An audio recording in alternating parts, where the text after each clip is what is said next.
Қайырлы күн, құрметті достар. Бүгінгі сабақта сіздермен работаға және услугаға электронды акт жіберуді көрсетеміз. Соны толықтай үйрететін боламыз. Ендеше жіберу үшін бірінші рабочий кабинет, договор, мои договоры және ішінен өздеріңіз жібергелі отырған договорларды қарап отырып, өзіңіздің керекті договорыңызды тауып аласыз, яғни суммаға қарап тауып алуға болады, немесе организацияның атауына қарап. Ссылка бойынша ішіне өтесіздер. Договор и согласованияға кіріп, нақтылап тексеріп аласыз. Мінекей,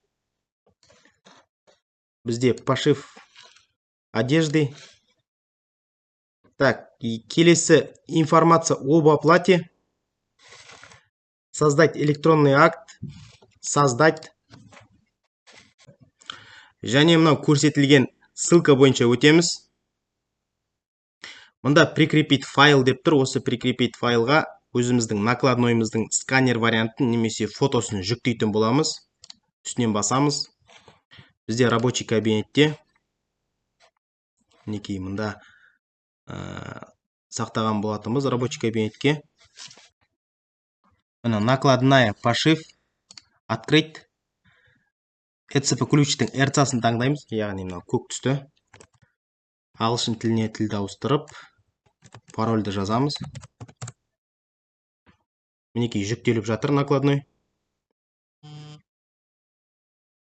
Загрузка.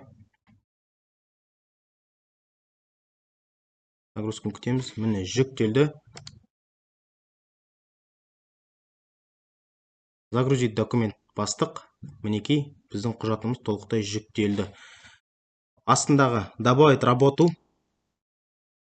Бірінші жоғардағысын выбрать таңдаймыз. Және астына түсіп выбрать. Жеткізілген күннің датасын жазамыз. Накладнойдан қарап. Біз жеткізгенбіз 24 сәуір күні. 24.04.2023. Добавить.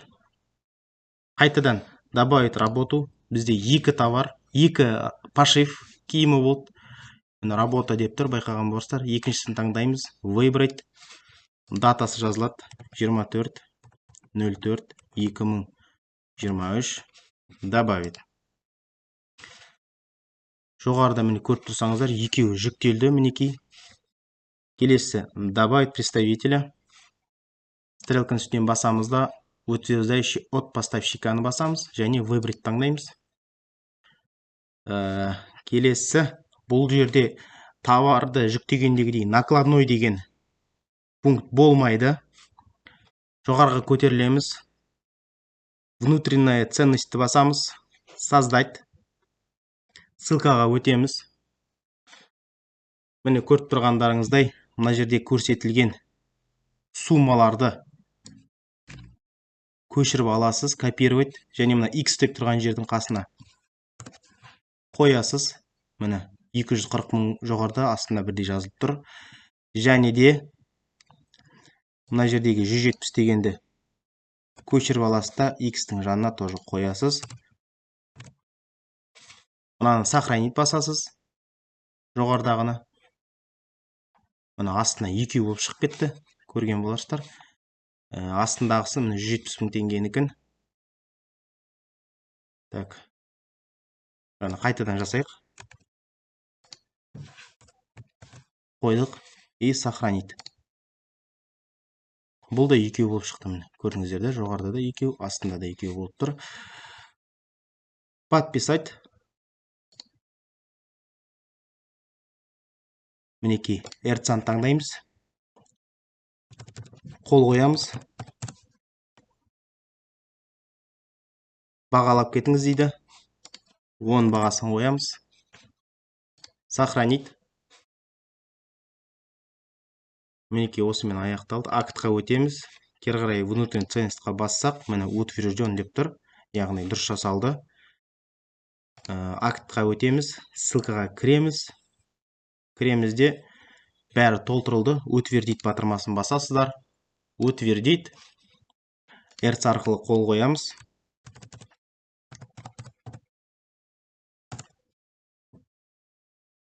қол қойылды.